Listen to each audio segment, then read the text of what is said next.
am so excited, Janne, to have you on The Language of Love. Again, you've been on before, but this topic I feel is so important and so up for people. I mean, my peeps know that I talk about authenticity all the time. And certainly, after you've gone through enough AFGEs, those another freaking growth experiences where your life is broken open, you've been through big things, you change and you evolve. And it's hard not to show up in the world authentically as a result of that. And a lot of times your old life doesn't fit. But what I'm finding, and I'm hearing from so many of my people here, that even not going through big upheavals where they're having some real recalibration in their life or big healing in their life, they're just feeling kind of either stuck in relationships or lives that don't really feel like a shell. You're kind of like a lobster outgrowing its shell,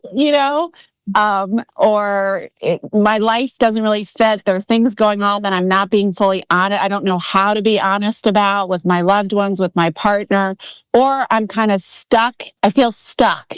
My life, my job, my career, and I can't, and I know I'm being called to something else, but I don't know what that is. So I'm so excited to dive into this with you. The truth is your medicine, because that's really what this is all about, right? It is. Yeah. And I'm excited to talk about it as well. I feel like as a coach for 12 years, that's the main premise that my work is usually around, is like, hey, when we get quiet and we listen inside, we usually know if there's a truth there. And sometimes there's a confusion around what to do with that and if it's possible. And I think that a lot of the times when we feel stuck, especially in a core or primary part of our life, so a marriage or a partnership where you live in a house with somebody, or a career that pays your life, there could be a part that's like, well, I don't know how to evolve this without completely destabilizing everything that is there. And so I know that there's a truth, but I'm scared to take action on it. And I think we hit these moments in our lives where one of the things that I feel is so true is like, we're on a highway in a car and we think this is it. We have chosen the life that we are in, even if it's an iteration that we feel that we've outgrown, even if we're not feeling connection in our marriage or meaning in our work, we're like, train is on the track, I'm committed, and this is where I am. And we forget how many exits are on the highway and how many choices are there at any point in time that we can choose. And we just kind of get this black and white thinking of, this is the way that it is. And, part of that is when you get married, if you're in a marriage, you say these vows of like, it's this, it's black or white, it's this, till death do us part. And a job, I think it's terrifying to have an evolution, especially at certain stages of our life. And so it's a very courageous conversation that we don't even want to look at sometimes, because it could mean this accountability of, what does that mean for those core parts of my life that are the foundation, right? Like partnership, home, career. And at the same time, then we can end up inside of a life or a version of our life that just no longer has connection, that no longer has meaning, that no longer has sex. I can say that on your show, right? Yeah, you can talk about sex as much as you want. Yeah, and Gay Hendricks, who I worked with for many years, always said, sex problems are often honesty problems, because we've stopped being honest and we've stopped being open in our marriages. And sometimes we stop being honest because we're aware that honesty is going to highlight huge core beliefs that are off.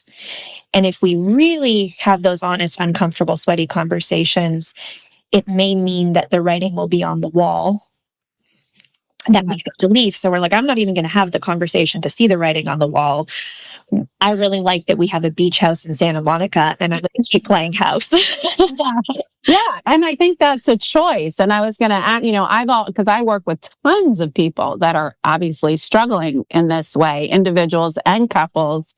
And, I always say, I say this to myself, I say this to them, I've said this to my friends that eventually the pain of being in the situation where you are feeling stuck or out of alignment or out of your truth starts to get greater than your fear of what's on the other side of opening that Pandora's box, of having that conversation, or of taking inspired action. And there have been, and I want to ask you about that, but there have been so many times. I mean, I joke with my husband that, we've been married probably 4 or 5 different times to each other, because I think he's been married, and we've been together almost 25 years, to at least 4 different versions of me. And I have to get to that place of choice that scares the crap out of me, where I am changing the rules in some way that, at least to me, I'm imagining is going to be a big deal, knowing him the way that I do.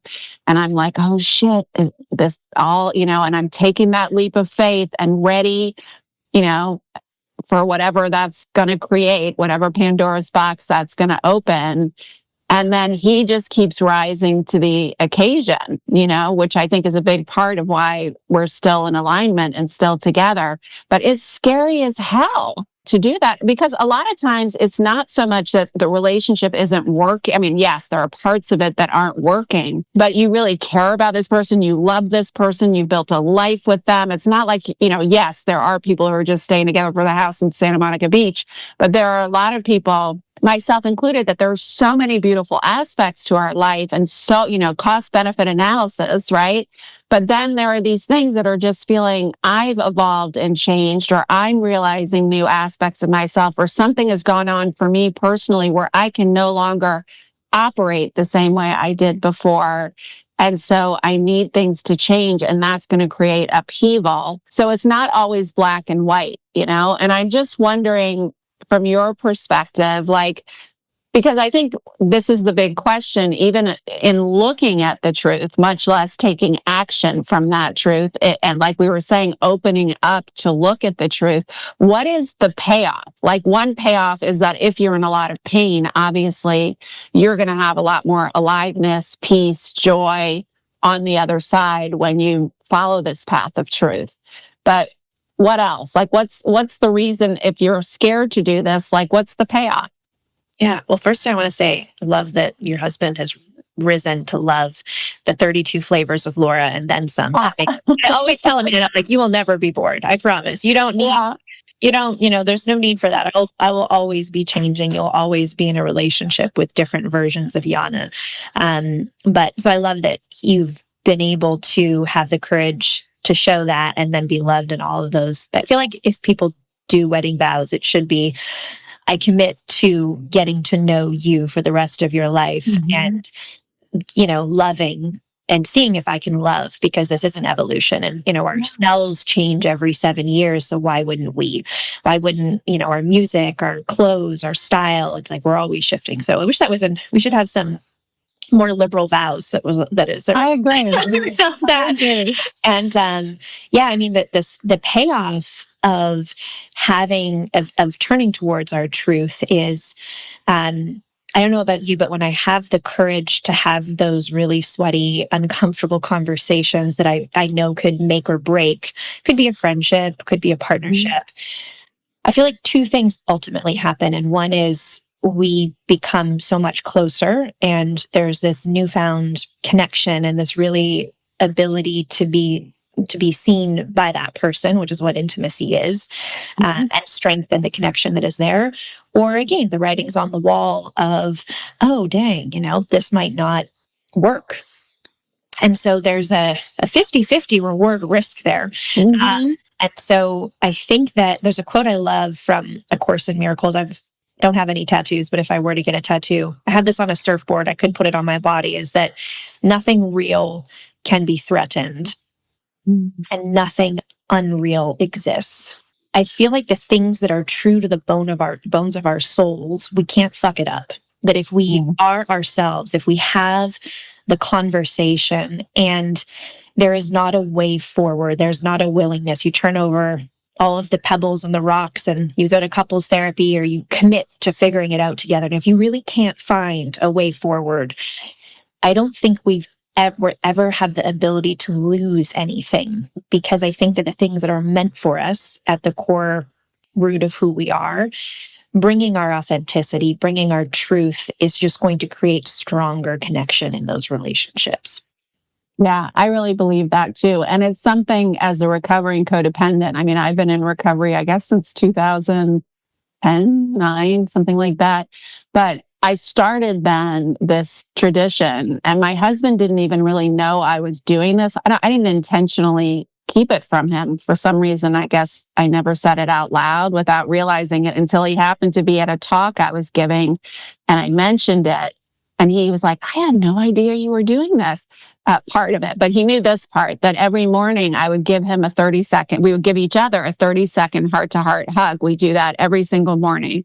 But what I am silently doing is pulling love in from my crown, light, spirit love, circling it in my heart and sending it to him, and just really sending him love from my heart and saying to myself, I choose you today. And that's for me, because if I have to constantly remind myself that I am in choice. But of course, if our relationship fell apart, I would be devastated. I would miss the crap out of him.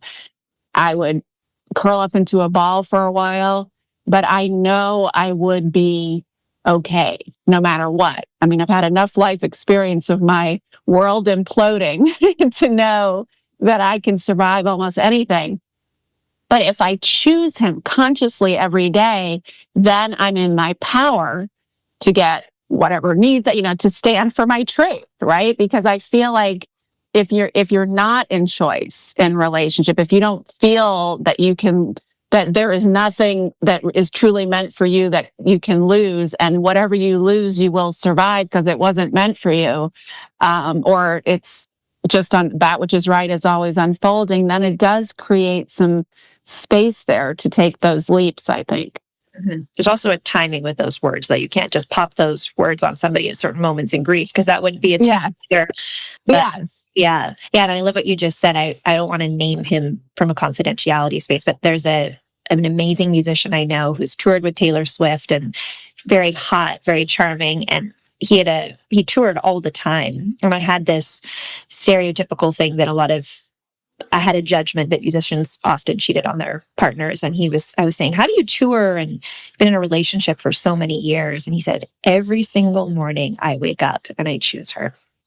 So I love Yeah, it's a conscious decision, I think. It really is. And he's choosing in a different way, right? Like, I'm choosing so I can stay out of my codependent patterns. That's like a trigger reminder for me. He's doing it so he's reconfirming his commitment, which I think is cool. So, all right. So the truth is your medicine. It's the path to your freedom. It's the path to clarity. It's the path really to the life and the love that we want. And I know you have some stories in your own life that you share when you teach, but how do we start giving people a sense of this, of how it works and what the process even is to start unpacking this, right? We're feeling that niggling. We're feeling that out of alignmentness. We're feeling stuck. We're feeling like some things aren't serving us, and we're kind of stuck in these patterns, or we're wanting to take a leap, but we're scared shitless to do it. And we're just not even looking over there. Yeah. Well, I think rather than be abstract, I'll share a personal story of, but yeah, it's very much one of those moments where you start to realize not this, and you're not always sure of what this is, but you just start to get that feeling of not this, or Elizabeth Gilbert calls it like, we can eat the shit sandwich of our life for so long, and then we have a moment where we can't eat the shit sandwich anymore. My moment, and on the note of outgrowing our lives, I was wearing a suit in this moment that was too tight on the shoulders that I had outgrown. So this is one of those moments and stories of my life that I've shared a lot of times, because I can feel it so deeply inside of me, because for a long time before this moment, I had that awareness around something's off. And how it presented itself for me was, Louise Hay talks about in her book, You Can Heal Your Life, that when we feel trapped for long enough, and sometimes when we forget that we have the power of choice, we think that, this is it. This is the life, trains on the tracks. She said that's the emotional root of depression. So I think sometimes when we stay in things for too long, we start to feel the beginnings of depression or deeper depression. And she even says, she goes in to say that suicide is when we forget there's any choices. We just see things as black or white, of like live or die. And so I had known for many years, when I was living in Edmonton, Alberta, 13 years ago, that I didn't really like this version of my life anymore. And for me, I didn't really like the city that I lived in. People can think that that's shallow, but I think it's an environment that's so important for us. And it was minus 30 degrees Celsius and cold and gray and industrial. And I didn't love where I was living. I wasn't using my gifts. I'm an author and a poet and a writer and a speaker and a coach. And I was making money through serving and bartending and selling condos for a developer. And I also felt that there was just degrees of connection in my life I couldn't access because a core part of my job and how I connected with people in the world didn't feel authentic to me. And so I knew that for a long time, and I would travel. That was one of my escapisms, is I would go on trips, and then I would feel like myself when I wasn't at my job, or, I would go for a month trip somewhere. I would, watch TV shows on Netflix and distract. And for any of you that have, the vice of wine only works until it wears off. And then you feel all of the misalignment and sadness underneath it. So there had been this feeling of it started to feel like depression and sadness and just hopelessness almost of, gosh, this is it. This is where I'm at. This is going to be my life. And nobody in my life was an entrepreneur. Nobody in my life started a business or did any of those things. I didn't have any mentors. There was no one I could look at in the world and be like, wow, that's something that could be on the menu for me. But there was a moment where it was 3:45 p.m. and I was sitting wearing this gray pinstriped suit from Aritzia that was definitely too tight in the shoulders, drinking this Starbucks Americano with cream and sugar. And it was cold, so like all the cream was curdled. And to this day, like when you get sick off of something as a kid and you can't eat it anymore, I can't do Americanos from Starbucks. Sorry, Starbucks. We're never going to be in a sponsorship relationship. And I remember just going like, not this. I can't do this anymore. I can't pretend anymore that this is enough. And there has to be something else. And about 6 months before, I'd gone on a kayaking trip with my mom and some of her friends. And one of them was a filmmaker, an incredible filmmaker who was an artist, Deanne Whalen, but she also monetized her art. She made a film on Everest and was one of the artists that was paying for her life through her art, which I didn't know was available. And as a fellow writer, we're told that, writing's for the weekends. And we'd had a conversation 6 months prior where she had encouraged me to just change one thing. She said, maybe it's just moving to BC. Like, you don't like Alberta. There's trees here. Like, maybe you just need to be by the ocean. And maybe it's not immediately that you make money from your writing and your art, but that could be something that you work towards. And so she planted a seed, and it didn't sprout immediately because we need time with big choices and change. There's an integration phase that I think is mature and important. I think sometimes we go to these personal development weekends and then we want to blow up our lives. It's like, you can sit with it for a minute. That's okay. I know you're in the heat of feeling empowered because but there's a maturation of, I can sit with this for a minute. So I sat with it. And then at 3:45 p.m., I remember I picked up the phone and I called my mom and I just said, I think I'm just going to move to BC, which did mean moving my city, moving my jobs, but I think I just need trees. That was the first truth, Laura. It wasn't very profound. Like, listen, I'm a big tree hugger. I would move for trees. I need trees. That's actually a problem in California. I'm like, these are not trees. These are like tiny. I go camping and I'm disappointed. But I love the surf, and it was like the mental-wise today surfing. So there's lots of good things in California. But so anyways, I was like, I'm going to move to BC. And I said to my mom, could you reach out to Deanne and see if she has any connections for developers or serving jobs once I get there? Because I don't yet know how to make money off of my art, and, one thing at a time. And in this moment, Laura, I had the most, I feel like that the universe sometimes rolls out this red carpet for us when we actually have the courage to commit to what we want. 100% agree. Have found that to be true every single time I take the leap. It is astounding. Yes. So this moment, I'm like in the show suite, I'm actually waiting for 10 grand, which at this point in my life was a lot. Mm-hmm. I was making like 30 grand a year at this moment in my life. And this developer owed me 10 grand and I was waiting for the money to move. So also financially, there was this hindrance of, well, I'll just wait for that money to make the choice. I'm here on the phone. My shift ends at 15 minutes and this woman walks into the office and she's not one of my clients or a new lead that I'm going to get commission on. She is one of the business partner's clients. And so I hang up the phone with my mom. I'm like, hey, reach out to Dee. And this woman walks in and she's like, hey, I know you're closing in 15 minutes. I bought one of your units. I just flew in for the weekend. Is there any way you can take me to the White Avenue location and we can walk through? And Laura, thank God I have really strong integrity. So I was like, okay.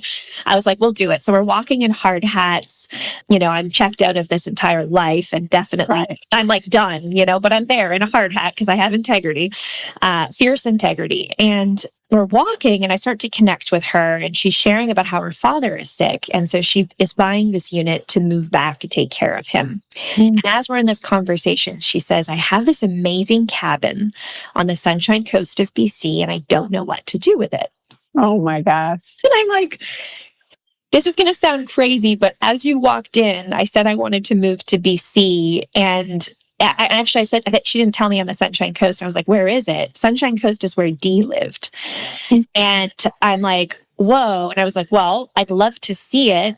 I don't have like a lot of like money in my move. And she turned to me, Laura, and said, you can live rent-free in my cabin until you get paid out this money by this developer. I didn't end up living in her cabin, but I just want to talk about some universe orchestration of that. Yes. I ended up living in a different cabin, but it was like this whole shift the second that I made the choice. And then Dee called me and said, yeah, I can get Janne a job bartending or serving, but she wants to be an artist. So why doesn't she come work with me? And it was like, $10 an hour internship. I still got a second job, but I got welcomed in to the invitation of being in the energy of not just like a woman, but like a badass woman, like Cheryl Strayed's following Dee. She just spent 6 years walking 24,000 kilometers across Canada. She's licensed by Paramount and Elevation and Oscar qualified. And so she wasn't just an artist. She was a successful artist, which is what I really needed to big leap. And so I ended up moving in this tiny little, one other thing.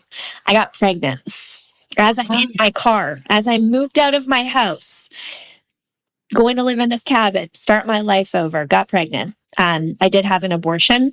It was with someone that was very new in my life and it wasn't the moment, but there were so many reasons I could have not gone. Yeah. And I could have still had the baby and done it. I went through a whole going through the belief systems of like, nope, there are moms who make it happen. It just wasn't the moment and it wasn't the partner for me to bring a kid forward with at that point in my life. But I had all of these hurdles and obstacles of, are you really going to commit to this? And I don't love all of this man's work, but Jordan Peterson has a quote that says, commitment only works when you do it. And it's like the second that we can really commit to something, like with our feet 2 feet in, I think that we're able to, I think that it's not just us. There's a co-creation happening and things start to unravel. And then being in the energy of Dee, that's when my entire career started because I saw her do it. She had such audacity. She'd be like, Laura, call National Geographic and ask them if they'll do a cover. And I'd be like, I'm not a PR person. I don't know how to talk to National Geographic and, I'm a bartender. And she said, no, I trust you. Just go talk to them. And being in her energy, I started to write. I was writing 14 articles a month. I had articles and poems that went viral and my whole career took off as a writer. In that mentorship was critical. And I think that in starting our lives over, we need a mentor or a person who is, you can't ask the people in your life who don't have courage to show you how it's going to be done because they're not choosing courage. Right. You need, whether it is relational courage or career courage, you need somebody who, and you know who that person is, that like talks straight and is in the world. And it requires such vulnerability to be courageous. It takes such vulnerability to have audacity. And you've been doing this. You have so many books. You've been doing this. You've been an artist and working with your work in so many ways for so long. It's this constant vulnerability of evolution and change. And there's so many elements of that take huge courage. And for me, it was Dee. Who was your first? Did you have like a mentor or a person that Oh, yeah. I've had a lot of mentors, a lot of them through the years. I just wrote about it not long ago, I think, social media, because one of my first mentors was this I was her first ever intern, and I talked my way. I was in graduate school learning to be a therapist, but I'd come from the background of anthropology and evolutionary psychology, and I was obsessed with this woman named Dr. Helen Fisher, who was like a genius. And she had written all of these beautiful books, at that point, she'd only written The Sex Contract. But to me, I was like, oh my God, this is so fast. Like if I could work with someone like this. And I literally called her up cold. Like I figured out I was in New York City in graduate school, and I knew she lived in New York City. She worked at the Museum of Natural History, and I tracked her ass down and found a way to get her on the phone, or I wrote her a letter. There was no email or anything back then. She had never even thought about an intern. I remember I met with her the first time. She's like, wait, you work for me for free? And I was like, yes. And I'll do whatever you need. She was one of the most amazing mentors to me, professionally, educationally, so aspirational to me. And she took me under her wing for years and championed me in a million different ways. And even much later in life, when there have been so many times where I've just taken this leap out of the norm. I was really involved in academia and in all the sexual health conferences and sex therapy conferences. And I started to get really when Viagra came out, I was like, there is something here. Nobody has mapped the nerves and blood vessels central to women's sexual function. What the hell? And why don't we understand what's going on physiologically with women when we have 20 years of research on men? So I started diving into all of that and working with the pharmaceutical companies that were giving all the Viagras and the Levitras and all those things to men. Okay, help me figure this out. Let's do studies. Let's analyze.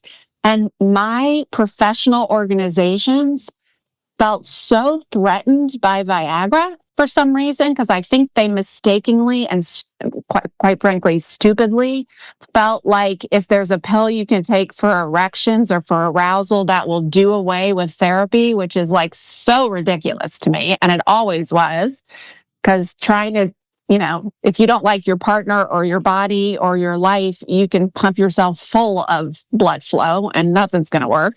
But they were threatened by that, and they tried to blackball me, literally, from all of my and I was a full-time professor and they blackballed me in every way they could, and did so much smearing. And this woman championed me. And if anyone, because she was in the middle of all of these organizations, and people would start to say things, and she would be like, shut the fuck up. You don't even know who this is.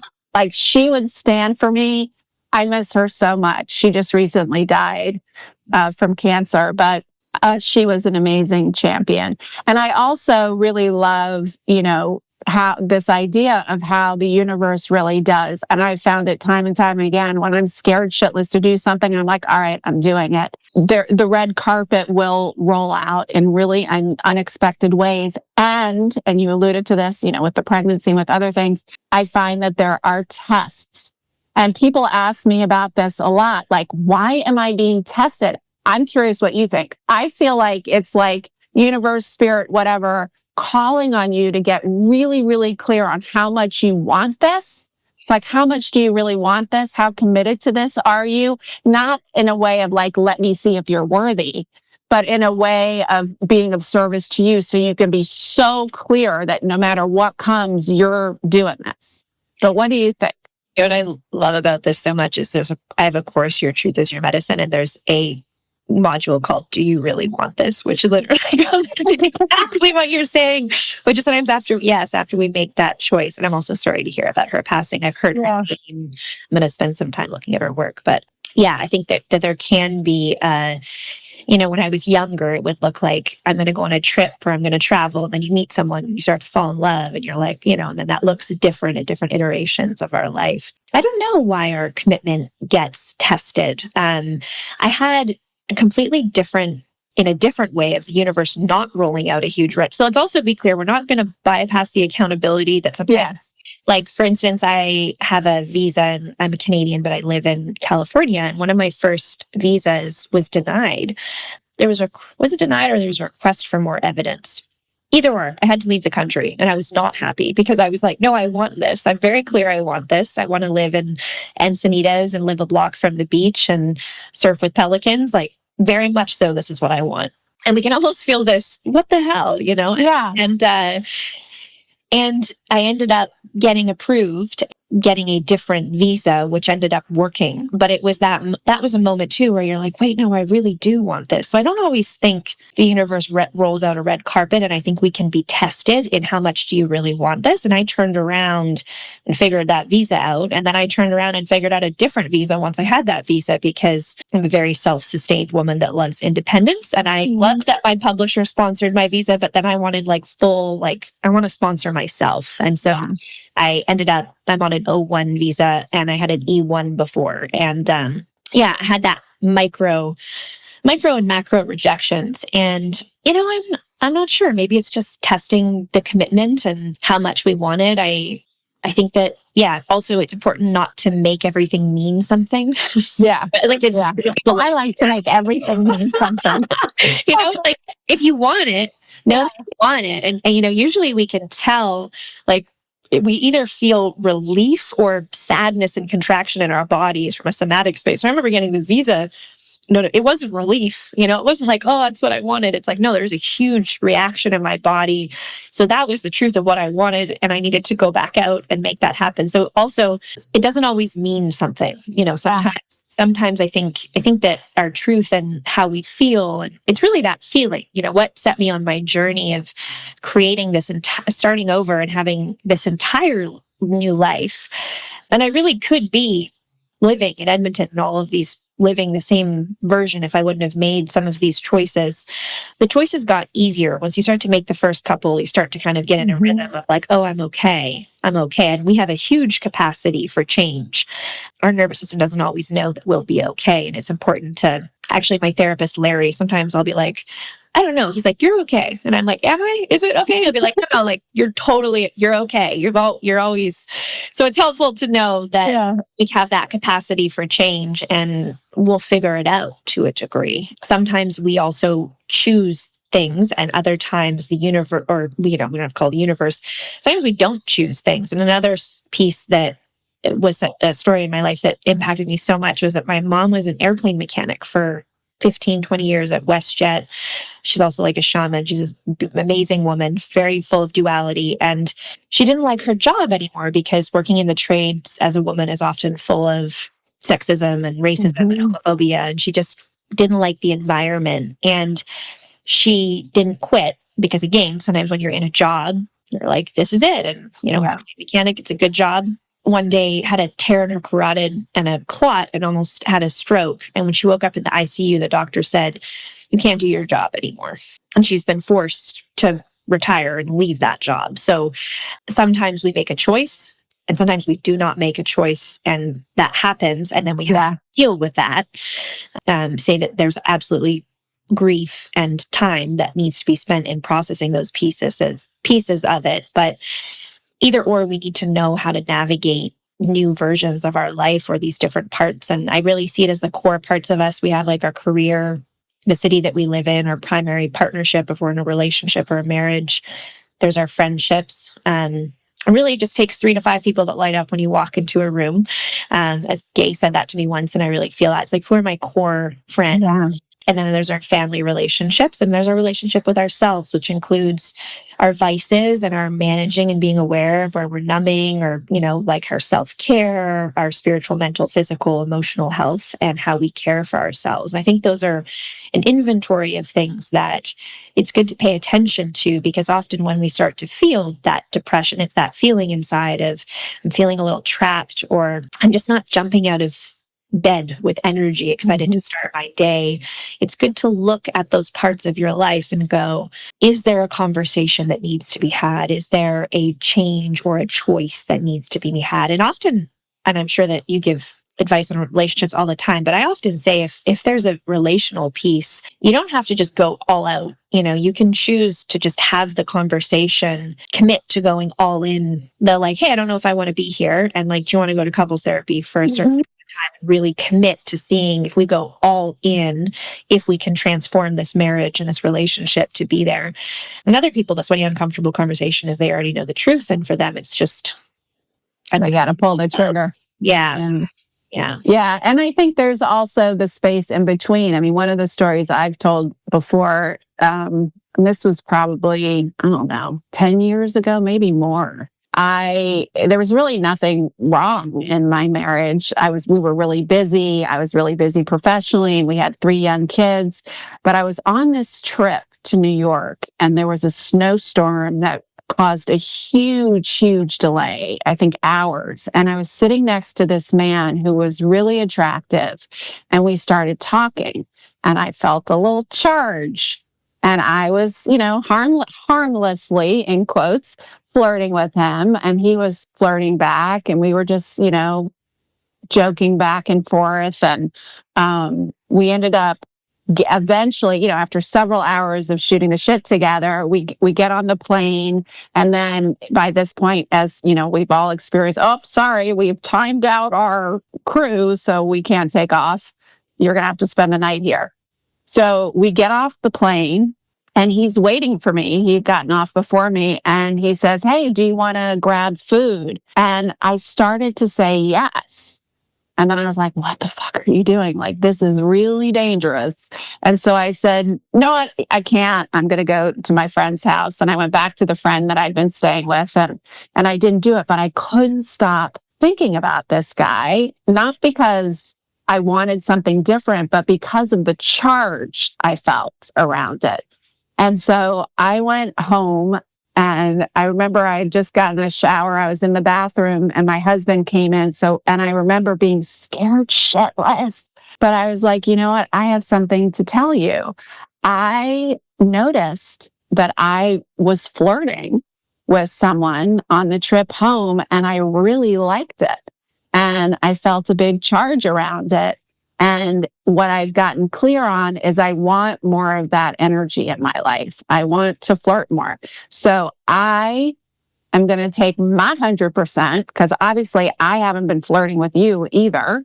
I'm going to take my 100% and try to inject some flirtation into the relationship from my side. And I'm wondering, like, would you be willing to meet me there?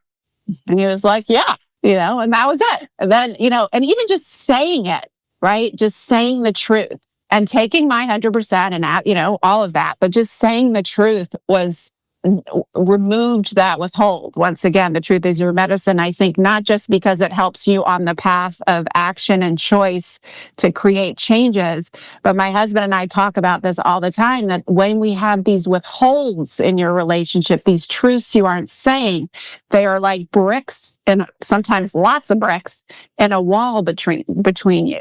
And so when you can speak the truth in a loving, take my 100% kind of responsible way, especially if there's an action request associated with it, it brings you so much closer together, because those little withholds really start to build up, I find. I'm so glad you're in the public sharing your stories with people so that it can get rid of their shame around the same experiences they have that probably have a grip. Because when someone like you has the ability to be open and to share those pieces, it's just such a, thank you. It was a beautiful story. I have a similar story that I'd love to share, but also thank you for just, I feel like your audience, that's something you probably know, but or we have the ability to share stories that like from some of those more stickier, like, we could have shame. It just eradicates shame for everybody else around the fact that we're I'm all about eradicating shame. Yeah. shame exorcist right here. I will lift my dress up. Get rid of the shame. My whole career has been insides, outsides, like sides of my heart. I really feel like, as my husband says, I'm the world's worst bank robber and have no filter, but it works. Yeah, I had a very similar experience when I was 21. I was dating a guy who we didn't have he wasn't interested in spirituality. And I was at 19, I was actually I was probably the most spiritual from 19 to 23. I was like on the Eckhart Tolle, like huge, really deep, went really deep. And, I was so into it and he wasn't into it. He was like an entrepreneur who built like motorcycles. And I met this musician. I flew to Vancouver, was in a relationship and flew to Vancouver, met this really hot musician who was really spiritually connected and deep. And we talked for hours and very similar. I felt that. And for me, I went also like, am I supposed to be with this guy? Am I not supposed to be? I went one step further of like, is this the guy? And I remember I went home and I had dinner with a friend of mine who is an amazing chef at an Italian restaurant. And my roommate, we were drinking wine and I was just sharing authentically the experience I'd had. And my friend turned to me and said, well, what if he's actually just a messenger of that piece that's missing that you need in your relationship? And so like, we don't always have to fuck the messenger. Thank you for the message. Thanks for the message. And so I went to my boyfriend. I didn't tell him, hey, there was a really hot musician. Maybe I wasn't fully as honest as me, but I was 21. So give me some break. But I did say, hey, I've noticed that one of the things I'd really like to share with my partner is going to be an appreciation and understanding of spirituality. And sometimes he would fall asleep. Like I'd be telling him about a profound spiritual thing and he was like not interested. I shared it. I was like, I want to talk. I want to have conversations. I want to share this with you. And he was like, okay, similar, like, let's do that. And the relationship didn't end up, it fully fell apart because of for me, those pieces. But I also didn't end up with that other guy. So I do think that we can think we need to fuck the messenger. And it's also okay in those moments to go, okay, I have my integrity, check, good. And it's those moments too, where we slightly step out of our integrity to feel the importance of it. And do a little dance and then, so thanks for sharing. I have a very, I also felt like that because I was dating a lot of musicians for a while. And I feel like it was the universe trying to tell me like, hey, Yana, you have your own art. But I was like, I'll go be by the rock star. And it was like, no, you are the rock star. You are the rock star. Yeah. It's like recognizing the truth. There's claiming the truth to inform maybe just smaller shifts that you want to create in your life. And then there's the truth where you're kind of coming to the truth that you really want to make a leap. And it's scary because it's leaping into more often than not, it's taking the leap into the unknown. And there's all of the fears that come up. I won't be able to support myself. I can support myself here, but I'm miserable in this job. What happens if I can't? Like all the what ifs, or this is going to be a nightmare if I need to divorce this person. So like, I feel like there are these kind of, I love how Mike Dooley, who's, famous for Notes from the Universe, right? He's a beautiful teacher, but I remember him once saying to me, look, we put a destination in the GPS, right? And we can't expect to get to that destination unless we turn on the car, press the gas, and start driving. Like you have to take action. And there are going to be a million detours. And as you make those detours, whether it's a detour in the road or a wrong turn you make, you're going to be guided back onto the same path to eventually get you to the destination you're hoping to reach or manifest. And I love that metaphor, but it can be really scary and confusing, especially when you don't have a clear vision, or there are all of these fears coming in about what is on the other side of claiming that truth. So I'm wondering if you can speak to that a little bit. Yeah, I don't know why this is showing up as a piece, but sometimes I have uncertainty being like a self-employed person for 12 years and being a self-sustained woman who never came from money and is continuously taking care of myself and paid people. I face a lot of uncertainty sometimes just in making the choice of having my own business and getting in the car of like, I'm going to continue to do this and not really sure where the money's going to come from or what we're going to do. And I have always been okay.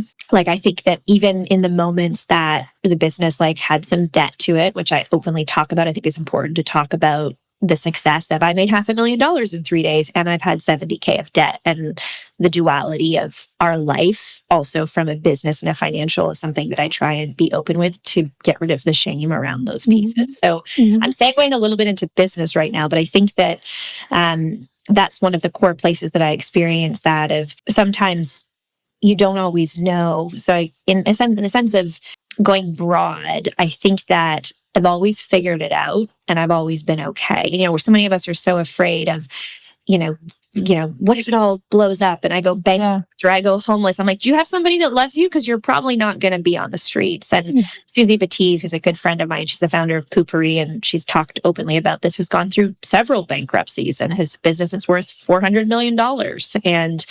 And even when we lose it all, we often are okay.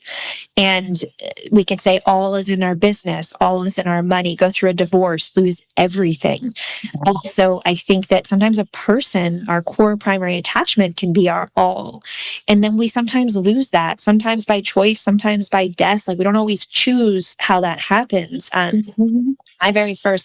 One of the first people I thought I would spend my life with died. And there had to be a process of realizing I could be met and have a different person in this life. And so I think that if you look historically at your life, even though you can have anxieties or fear around what's going to happen if I make this choice or this change, or I quit this job, or I start my thing, it's like, historically, have you been okay? Yeah. And there could be moments where you're like, well, I didn't really feel okay when I had 70K of debt, or when this happened, or I got $1 million audit from the IRS. And, that was stressful, but it's like, yeah, but have you been okay? I think we forget our massive capacity for change and our resiliency. The fact that we're solving very different problems now than we used to. Right. Before it used to be like, do we have enough berries for the winter? Where's the mammoth? I gotta hunt. Yeah. But we have a capacity to survive as humans, and to not just survive, but figure it out. And so I think that the cost of staying in things that are misaligned is where we manifest disease and all of these. I do think that the cost of emotional misalignment creates itself. Louise Hay's work I love in our physical body. And there's a cost emotionally and physically to misalignment that I think far outweighs the uncomfortability that you're talking about, the lobster and how they don't outgrow their shells into these little mushy things, and they have to go into the wild and figure out without a shell. Yeah. I love that metaphor so much, because when a lobster outgrows its shell, it sheds the shell, and then it is literally undefended, vulnerable, and mushy, walking around on the ocean floor until the new shell develops. And I feel like that's such a beautiful metaphor for change, because there is that period of unknowing, of feeling unsafe, of being in the uncertainty that comes with change and living in your truth. When you make a move closer to your truth, it's scary. It requires real courageousness. And I know you have this course, which I'm really excited about. You have this whole free thing, right? That I think I'm excited to be there, because even now there are changes that even for me, figuring out how to not give up on sex and love, which I love talking about. And I have this whole new book and everything else coming out. And not even this real uncertainty and lack of clarity of how to also embrace death, sex and death, bringing all of that together, right? And there's so many unknowns, and there's so many people, because that's the other thing that stands in the way. And you mentioned this before, the people that aren't making change or don't want you to change, who aren't either living their truth or have an invested interest in you not shifting your truth. There are lots of ways, oh no, you're known for sex and love, you can't be, So those voices are rattling around. But anyway, you have this really robust, most of us just do a free one night, whatever Zoom thing. But tell us about this Truth. meet yourself in truth thing you're doing. Yeah, that's a good thing. I just love what you just said too about like, yeah, it's like when we're an alcoholic, we hang out with a lot of alcoholics, then we decide we're not going to drink anymore. And they're like, don't hang out with us anymore because we don't want to, we're not stopping drinking. So like, yeah, sometimes there are people around us that are uncomfortable with our change. And I didn't even touch on that, but yeah, that's true as well. Yeah, so I have led this. It's a 10-day free experience where I actually film a course live. It's called Meet Yourself in Truth. And I have a core program 1,000 people have gone through called Your Truth is Your Medicine, which is a 1-year thing. But I found that there was this like 0.5 step of the truth of how we sometimes don't even think that it's on the menu for us. And we have to work with our fears and our blocks about even knowing that it could be possible to change our lives. And so, yeah, it's a 10-day, it's a labor of love. It actually takes like 5 months with my team to build out. And it involves, we talk about, the truth of how we run away from ourselves. And specifically, we look at the ways we numb and avoid. And there's a conversation about that. We also talk about the masks in our life in a different session and why we wear those masks and how we think they are protecting us, but in the reality, how they're hurting us. Because, Laura, there's only one you. And when you don't bring that you to your relationships in your life, everybody in your life misses knowing the only you that'll ever exist. So if it's your husband or your parents, it's like, we only get that. Reincarnation might be real, but like, who really knows? And you'll be different in that life. So it's like, this is it. And why it's really important to bring that to our lives and how this mentality of compartmentalizing to stay in parts of our life and not wear those masks, how it actually is hurting us. And so we do a deep dive on that. We look at all of the limiting beliefs around honesty and truth. And really this is a big thing, right? It's like, don't say your political views, don't say your religious views, avoid anything that's controversial. Anything controversial. And then meanwhile, that's a part of people's beliefs and values and who they are. And so we're always like compartmentalize anything that's like, just put it away. And I think that comes in many different forms. So we have 3 teaching days. I teach they're like 2 hours. So it's about 6 hours of teaching and workshops that I do live. And then I have 2 hot seat coaching days where I will bring people forward and coach them and answer questions and help people move through things. And so, it's if they want to. If they want to, or you can be an observer. You could be a wallflower. Somebody else raise their hand. And what I love about that, Laura, is it's so safe to have huge breakthroughs when you're not the one in the hot seat because your protector parts are not up. Because I'm working with Carla, but she might ask a question or something because so much of this human experience is shared and relevant. And I'll say something to her that someone's needed to hear for 10 years. Always. And there's a safety because I'm not looking, they're like, you're looking at me, but when I'm not looking at them. So there's such a beauty in sitting in group and community. And I'll go be a participant and receive at groups as part of the integrity of being a facilitator. I've gone to Peter Levine retreat in Sedona called Returning to Wholeness. And I think it's so important to do this in community. So it's a huge community experience and it's free. And I'd love if anyone listening would like to come meet themselves in truth and spend some time looking a little deeper. Like, it's important we look under the hood of the car of who we are, because it's you. And so many times we're spending money on all these things and our time on so many things. And it's like, look under the hood of the car every once in a while, because, it's good to connect to what's there. So if you're feeling any of what we've talked about today, it is free and I'd love to have you, and Laura will share. Yeah, I'll put it all in the show notes, how to sign up. It starts soon, right? Yeah, that's right. June 2nd to 12th.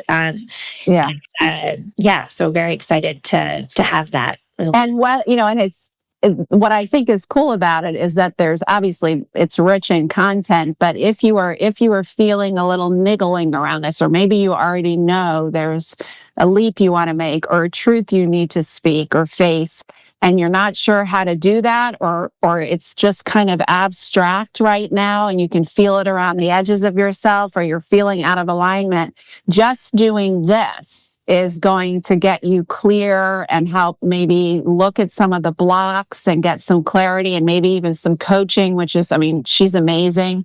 Janne is amazing. So to get coaching with her is a real gift. So I think it's a beautiful opportunity. I'm excited about it. And it's free. Who can have a problem with that? It is. Yeah. There's a little bit of an application that asks some questions when you want to come join. But yeah, it's free. And I say to people, come to the calls, like get childcare, figure out what you need. Like if you're going to commit to something, do it all the way and be there to receive and hear the pieces too. So yeah, I love that. Yeah. Well, Laura, it's always real. You're a velveteen rabbit in the world. Just love another velveteen rabbit. And so excited for both of your books. There's such duality in your creative bodies of work. Yes, there is. You're holding, yeah. I'm holding a lot of duality right now. As someone who has enjoyed that, I'm embracing it. But it can be confusing. Yeah. And I'm a Scorpio, not a Gemini. So so it's been fun. But it's so beautiful to talk to you. And I'm so grateful for the work that you're doing in the world and all of your offerings. And we will put everything in the show notes. Is there like anything you want to say? Is there like an easy website or anything you want to say here? Or should I just put it in the show notes? Wish I memorized the website. Yeah. But I don't have it. So yeah. Yeah, that's all right. Go in the show notes. And I'll also, when I post on social media, I'll put the links up too. We're so grateful for you. Thank you for spending time and speaking of truth. And your truth is your medicine. I hope this has inspired you to maybe explore, possibly take a little leap or consider taking a leap in your life into your truth. I highly recommend it. It can be scary as shit, but it always pays off. At least so far, it has never disappointed. So, and life is a lot more fun and easeful when you're living in your truth. That's for sure. And much more healthy physically and emotionally. So, thank you, Janne. Yeah.